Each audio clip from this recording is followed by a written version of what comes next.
Kaya ang ganda talaga ng shade na to. It's so immaculate. Immaculate? Ano ba? Para naman kayo mga sira.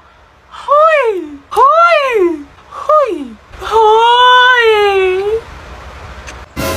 Kaya payag ka lang, ginanon ka lang, niloki ka lang, pero sa ex na todo makapag-post. Kimi lang, B.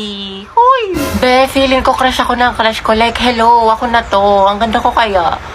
Hoy! Tapos diba, nakasalubong ko siya. Tapos, ano nangyari? Tapos, ayun, parang na-feel ko yung slow-mo effect. Slow-mo effect? Kimi! Kimi lang, B! Be, parang hindi ka na grade to dyan.